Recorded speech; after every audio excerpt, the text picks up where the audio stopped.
I'm going out with Uncle Joe this evening, Auntie Lizzie said as we were all helping her to wash up after tea. I shan't be back till after 10, so you'd better go to bed. You'll be all right, won't you? Asked Uncle Joe. I don't have to get into work till later tonight, and we haven't had an evening out for a while. We'll be fine, said Simon. I've got lots to do. I haven't finished that new model aeroplane yet. Uncle Joe and Auntie Lizzie went out. Simon went upstairs to work on his model. Jessica drew up a chair and sat at the window of the bedroom, staring down into the yard. She'd switched the light out so she could see outside. It was very dark, but the street light was on.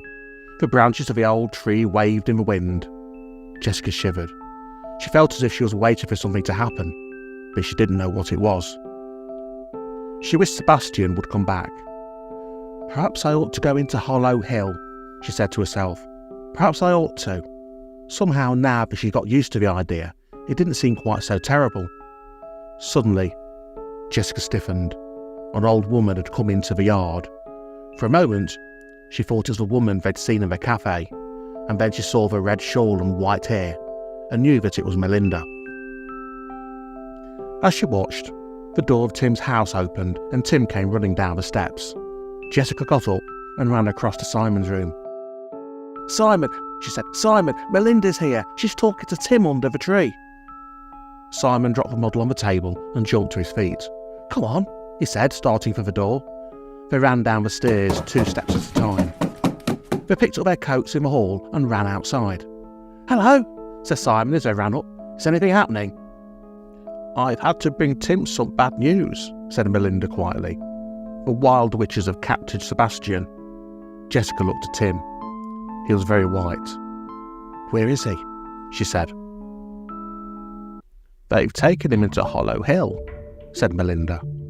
Captain Jory saw the witches setting a trap for Knocker near the road the night you came back. Sebastian must have seen them too and come back to warn me. The witches caught him in one of their nets and took him into Hollow Hill. Captain Jory saw them. We've got to get him back, said Tim. He sounded desperate. Jessica swallowed hard. She remembered how Sebastian had come into her room that night to comfort her. Her mouth felt dry. She didn't think she could say anything at all, but she heard herself speaking almost as if she was listening to someone else. I'll go to Hollow Hill and find him, she said. I'll get the talisman for you.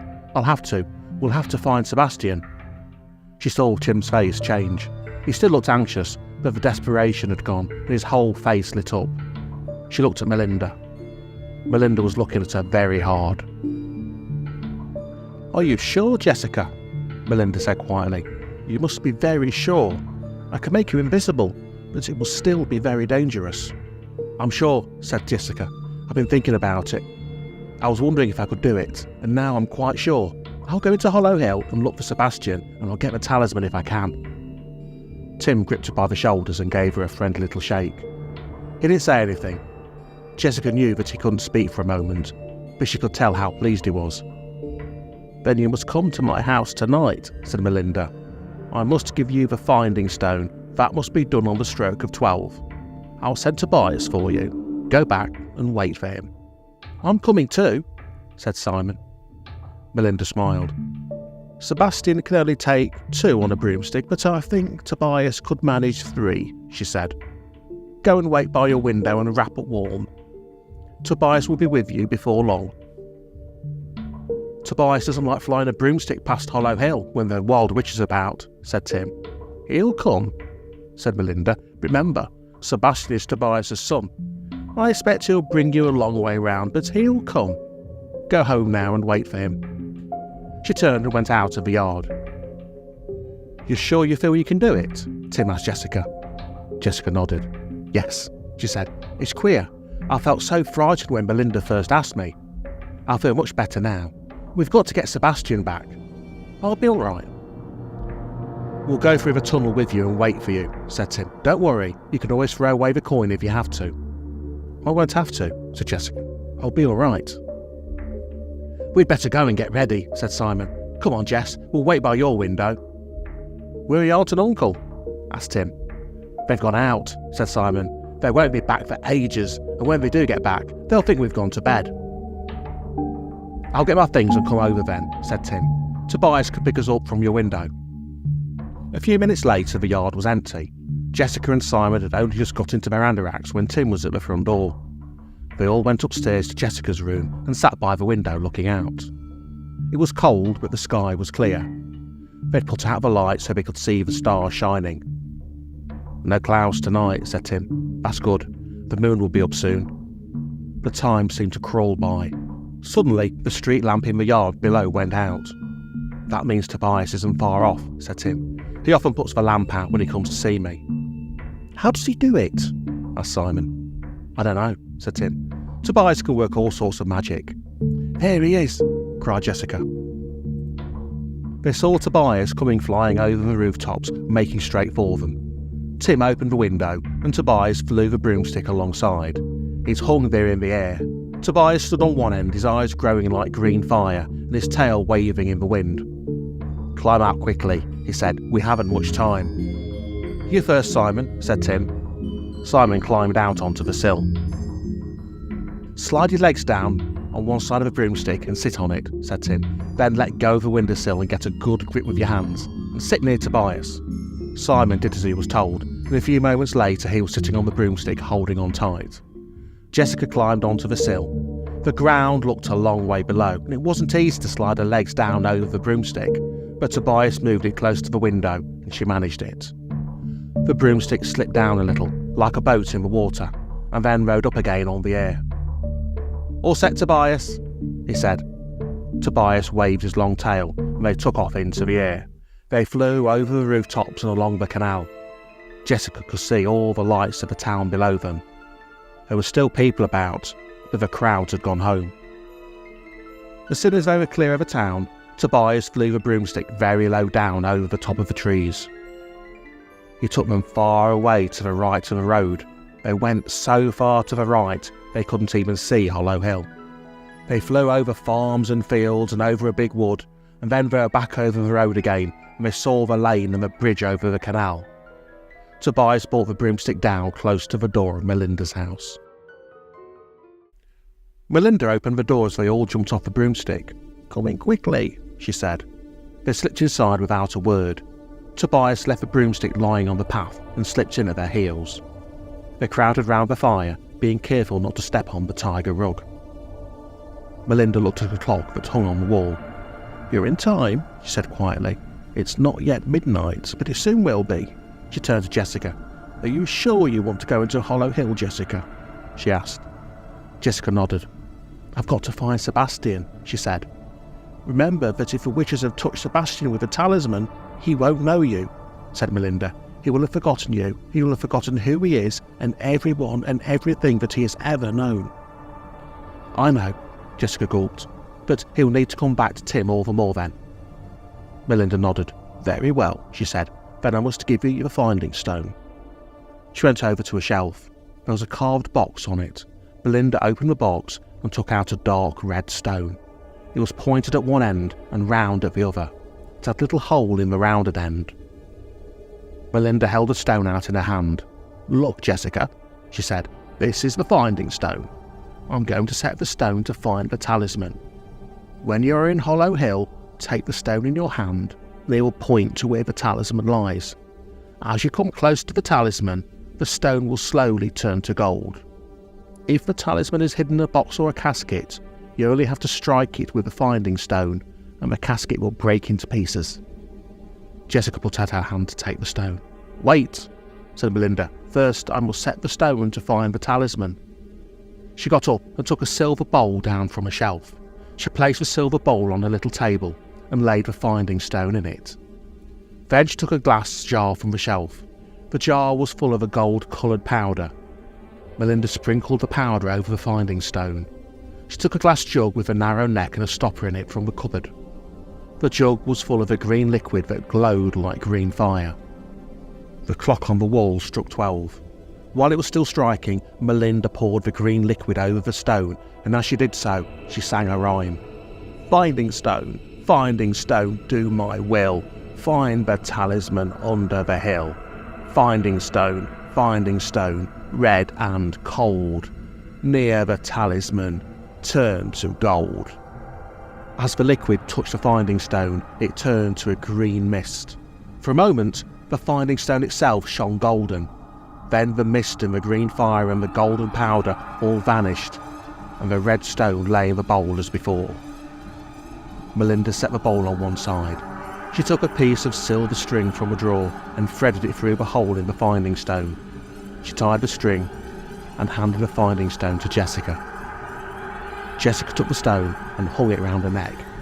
She pushed it down under her sweater. Her hands were shaking, but she felt strangely happy. "Sit down," said Melinda. They all sat on stools round the fire. Tobias slipped into the middle and sat on the stone hearth. "Listen," said Melinda. "Tomorrow night the moon will be full. Then my magic will be at its strongest, and the magic of the wild witches will be at its weakest. It is the best time to take the talisman. Tobias will come for you as he did tonight. He will take you to Piper's Wood where Captain Jory and the hidden people are.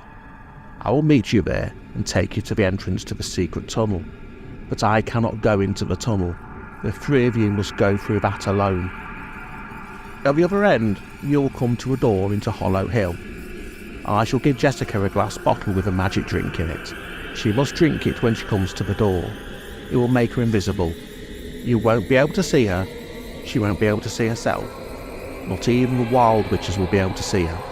You must wait for Jessica inside the tunnels, Tim, and Simon must wait with you. Neither of you are to go into Hollow Hill. Whatever happens, wait in the tunnel. I shall give Jessica a magic cloth. She will wrap up a talisman so that it cannot hurt you, and then you must all bring it back to me." "She will only be invisible for an hour," said Melinda. "My magic will last no longer than that. It should be long enough for her to find the talisman and bring it to us." "What will you do with the talisman when you've got it?" asked Simon.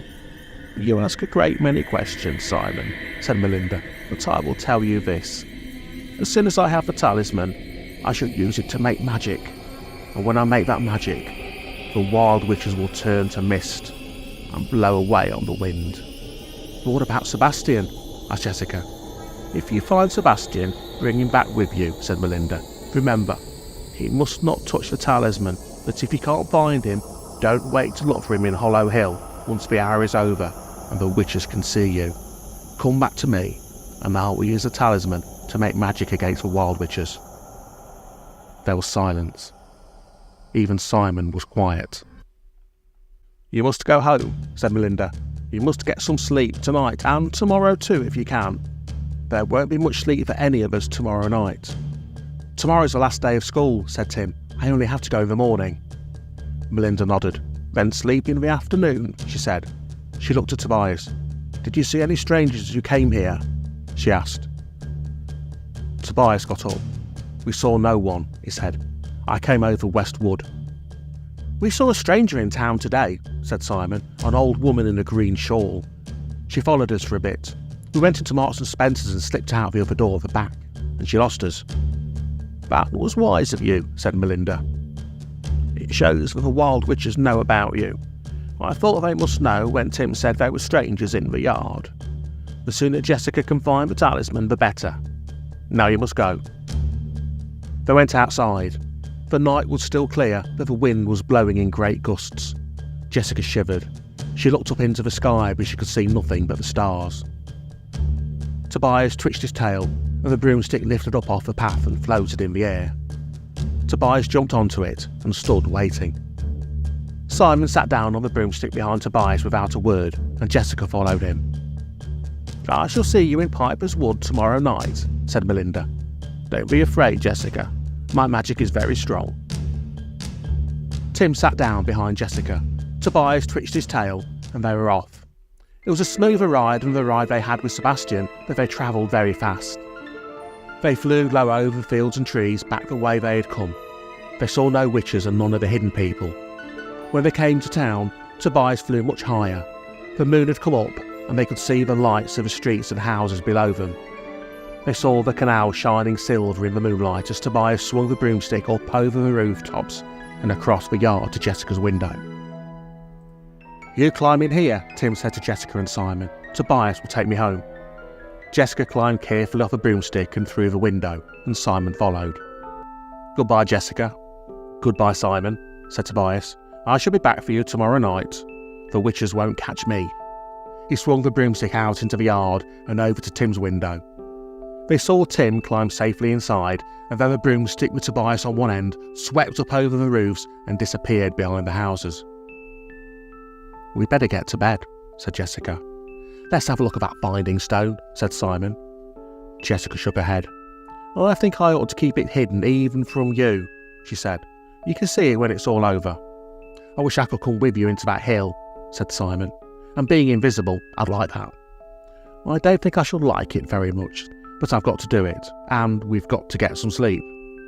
"All right," said Simon. "See you in the morning." Jessica hadn't expected to sleep very much, but she did. She went to sleep as soon as she climbed into bed, and she was still sleeping in the morning when Auntie Lizzie shouted up the stairs to wake them. Jessica helped Simon paint his model after breakfast, but they didn't get on very fast, and in the afternoon they went to sleep again. By tea time, they were both beginning to feel very excited. The time went slowly. They went up to bed early and sat in Jessica's room, watching and listening. They saw Uncle Joe set off for work and heard Auntie Lizzie go out. She was going to see some friends. The sky was clear. Simon and Jessica put on their anoraks and sat in the window waiting. The moon was not up yet, but the stars were shining as brightly as jewels in the dark sky. "There he is," Simon whispered suddenly. "Look!" They saw Tobias sweep over the top of the house opposite and fly his broom to Tim's window. They saw Tim climb out, and then the broomstick headed over towards them. "Hello, Simon." "Hello, Jessica," said Tim as they opened the window. "Climb out on the sill. I'll give you a hand." Tim first helped Simon and then Jessica to climb onto the broomstick. It wasn't as difficult as last night. They were getting used to it. Jessica no longer felt a heart thump as the broomstick tipped down when she sat on it. Tobias didn't waste any time talking. Almost before they settled down, he had swung the broomstick out into the yard and over the rooftops. It was a very beautiful night. The stars were all out, and the lights in the houses and streets sparkled below them. Tobias flew higher this time. Soon they left the town behind them. The canal was over to their left, lying like a pale grey ribbon across the dark grass. They followed the road. Every now and then a car drove along below them, its headlights showing up the grass and hedges and bare stone walls. The moon was just coming over the hills when they saw the lane and Melinda's house and the wood on the hill beyond it. The broomstick began to come down. It swept over Melinda's house, cleared the first trees in the wood, and came down in an open space among the trees. Melinda was waiting for them with Captain Jory beside her. They were standing there in the starlight. Melinda was leaning on a tall stick. She had a lantern in one hand. "So you've come," she said. "I knew that you would. There is more news for you. Captain Jory says that a boy has been captured by the wild witches and taken to Hollow Hill." "He's the son of a friend of mine," said Captain Jory. "His name's Jared. He's about your age, Tim." "Is he one of the hidden people?" asked Tim. "He is indeed," said Captain Jory. "He lives with us here in the mound." "If you find the boy, try to help him," Jessica said Melinda. "But the first thing you must do is find the talisman. That is the most important thing of all. Once I have a talisman, I can help the hidden people to fight the wild witches. While they have a talisman, the witches will be too strong for us. You must find the talisman first and bring it to safety. Then you can look for Jared and Sebastian. Come with me." She turned and led the way into the trees. They'd only gone a little way when the ground sloped steeply upwards. They could see a big mound covered in trees and bushes in the darkness ahead. A heavy wooden door in the side of the mound stood open. They went through it into a long passage lined with stones. Lanterns hung from the roof. They burned with a warm yellow light. "Remember," said Melinda, "that Jared cannot come back with you through the secret tunnel. He is one of the hidden people. Sebastian could come with you. His mother was one of the ordinary folk, but not Jared. If you find Jared, set him free if you can. He may be able to hide in Hollow Hill until I can use the talisman to help him. Or he may be able to find his way out by the great rock which is the door into the hill.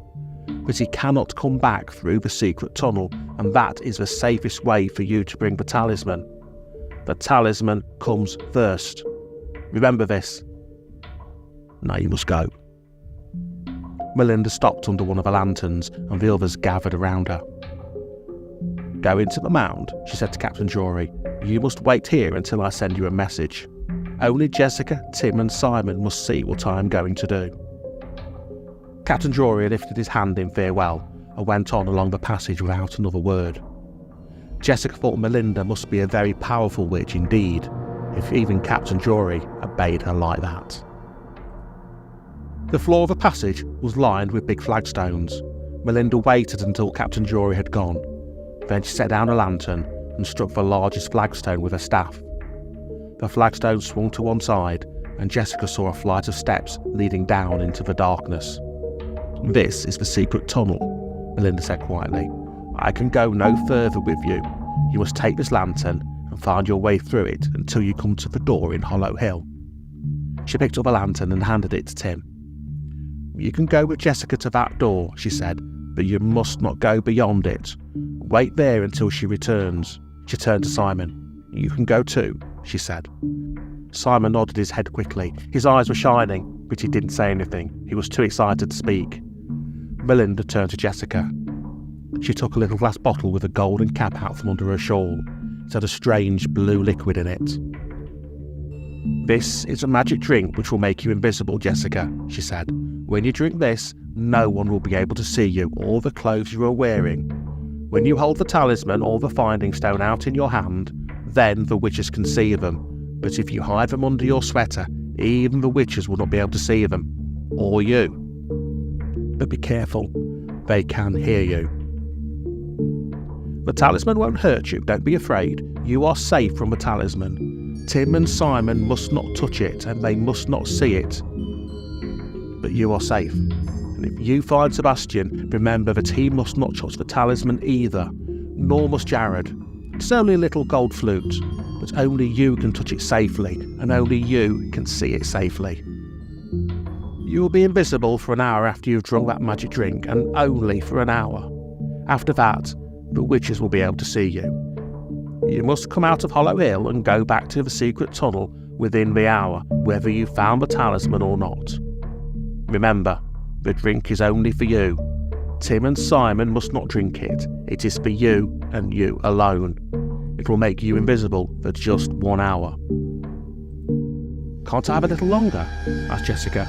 I've got to find the talisman and Sebastian too, and Jared. I've got to find Jared. That is all the magic drink I have, said Melinda. It will take me many months to make more. What would happen if I only drank half? Asked Jessica. Then you would be invisible for only half an hour, said Melinda. Can I drink half to begin with, and then the second half if I need to? Melinda nodded.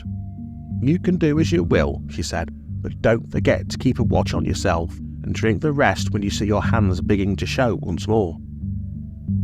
She handed the bottle to Jessica, and Jessica put it in her pocket. Melinda took a red velvet bag with gold strings out from under her shawl. She opened it and pulled out a golden coloured cloth. She shook it out. The cloth was very beautiful. It glowed like the golden clouds of sunset in a dark sky. It was as big as a large scarf. When you find the talisman, you must wrap it in this cloth, said Melinda. Wrap it in this golden cloth and put it carefully in this velvet bag. Once a talisman is wrapped in the cloth, it cannot hurt anyone. You can give this bag to Tim if you wish. The talisman will not hurt him unless he opens the cloth. But you must have it safely wrapped in the golden cloth before you leave Hollow Hill, before you go back into the secret tunnel where Tim and Simon will be waiting for you. They must not see it. And before I find Sebastian or Jared, said Jessica. Melinda nodded. Yes, she said. Sebastian and Jared must not see or touch the talisman. She folded the golden cloth and pushed it back into the velvet bag. Then she pulled the golden strings, closing the bag. She handed it to Jessica, and at the same time gave her a length of rope. Tie the rope around your waist under your anorak, she said. It will be a kind of belt for you, and then you can tie the bag to the belt. Jessica did as she was told. She zipped up her anorak over the velvet bag with shaking hands. She thought to herself that she had almost as many magic things about her now as Melinda. She had a silver coin and the finding stone around her neck, and a bag with the golden cloth around her waist. And she had the magic drink in a bottle in her pocket. Melinda had given her everything she could to help her find the talisman. All she needed now was the courage, and she was feeling more and more frightened. "You must go now," said Melinda. "The moon is up and time is passing. The finding stone will show you where the talisman is. Remember, bring the talisman back here as soon as you have found it, and come away within the hour, whether you have a talisman or not." "I won't forget," said Jessica. "Good luck go with you," said Melinda. Tim led the way down the stone stairs carrying the lantern. Jessica followed him, and Simon came last. They found themselves standing in a narrow passage. The walls, the roof and the floor were all lined with stone. The air felt very cold, and they could see a trickle of water running down one of the walls. "Come on," said Tim quietly. "The sooner we get there, the sooner you'll be back." He seemed to know how Jessica was feeling. He led the way along the tunnel. They came to some steps leading down. The steps were worn at the edges, and they had to go carefully. They went down and down and down for a long way. At the foot of the steps, the tunnel widened out until it was nearly as big as the first passage, and they could walk side by side.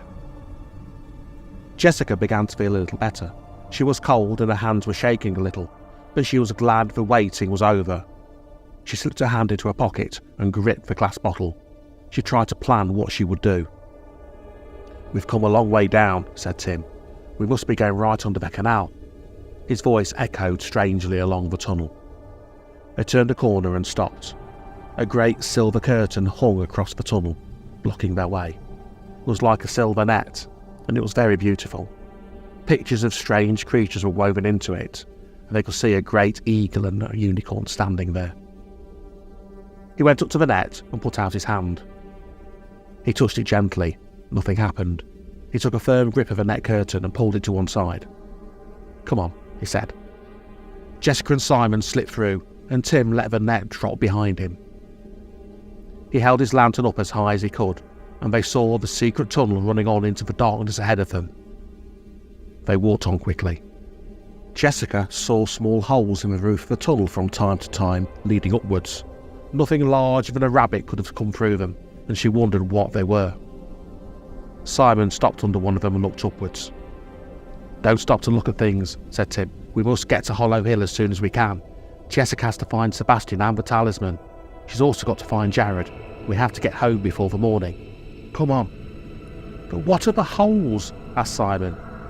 "Air holes, I expect," said Tim. "The air in the passage is quite fresh." Jessica hadn't thought of that. A minute later, it was Tim who stopped. "Listen," he said. They stood still, listening. "Water," said Tim.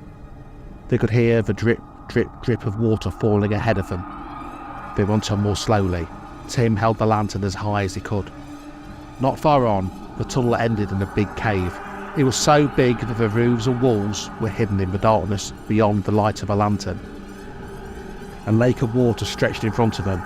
It was quite still, except where a drip from the roof splashed down near a big stone. "What are we going to do now?" asked Simon. "Let's see how deep it is," said Tim. "Can you swim?" "Pretty cold for swimming," said Simon, feeling water with his hand. It was ice cold. "It looks deep too." "Look," said Jessica. "Is that a boat over there?" Tim held the lantern the way Jessica was pointing. A wooden boat was lying on the rocks at one side. It looked black and old. There were 2 paddles in it. The handles were carved into dragons' heads, and they looked even older than the boat. "Let's get into the water," said Tim. "Come on."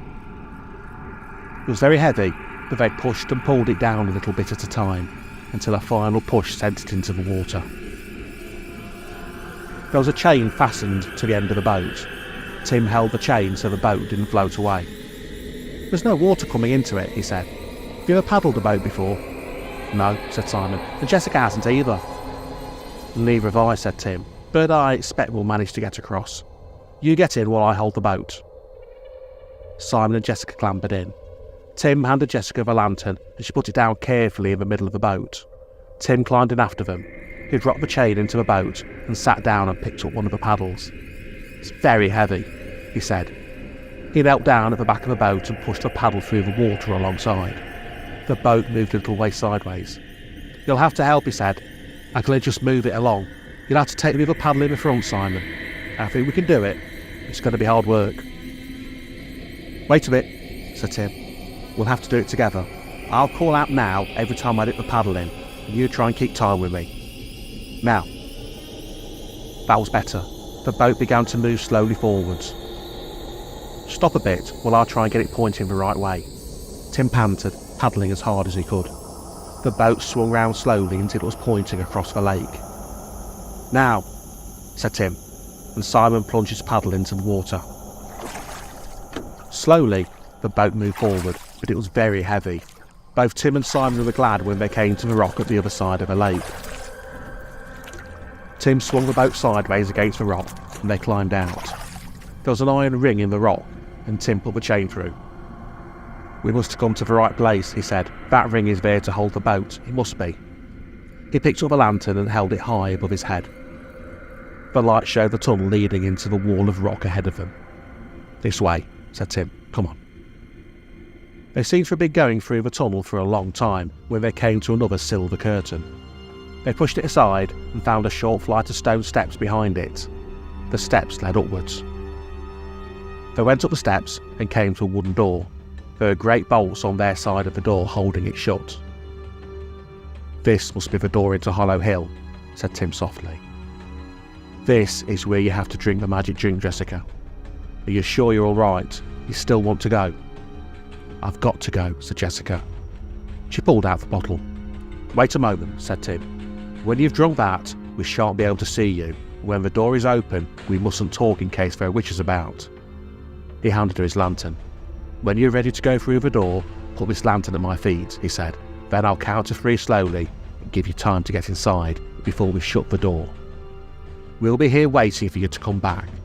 We'll have to shut the door or the witches may see it and guess someone's inside. Knock 3 times on the door when you get back and we'll open it for you. Not like this. Tim knocked softly once, paused, and then knocked twice quickly. All right, said Jessica. Her hands were shaking and her mouth felt dry. Shall I drink this now? I'll get the bolts first, said Tim. Let me hold the lantern, said Simon. Jessica gave it to him, and he held it while Tim slid back the bolts which held the door. They slid back easily as if they'd been oiled. Now, Tim whispered. Simon handed the lantern back to Jessica. She set it down at her feet, then she unscrewed the golden cap and lifted the bottle to her lips. She kept her thumb on the outside as a halfway mark. She drank slowly. The blue liquid felt very cold. She could feel it run right down inside her. It seemed to run through her, right down to her toes and into her fingers. She stopped and looked at the bottle. She had almost drunk half. She took another sip, screwed the golden cap back onto the bottle, and slipped it into her pocket. It's working, whispered Simon excitedly. You've almost gone. Jessica looked at her hands. They were fading away. In a few moments she couldn't see them at all. She looked down at her feet. She could see no sign of them at all. For a moment she felt very frightened. She had faded away. Suppose she couldn't come back. She put her hands together and felt the warm grip of her own fingers. That was better. Then, quite suddenly, she felt excited. She was invisible. The witches couldn't see her. She would hide from them all. She would go into Hollow Hill and find Sebastian and the Talisman, and the witches would never know who had been there. She laughed. You're right, Jessica, whispered Tim. Yes. Jessica whispered back. I'm ready. I'm going to open the door. Tim lifted the latch and pulled the door. It swung open. Jessica looked through the doorway. She could see a little room beyond, with another door on the far side. A lighted lantern hung from the roof. She picked up the lantern and set it down at Tim's feet. Then she stepped quickly through the doorway while Tim slowly counted to 3. He shut the door behind her. She heard the bolts slide in. Jessica was alone, standing inside a little room in Hollow Hill.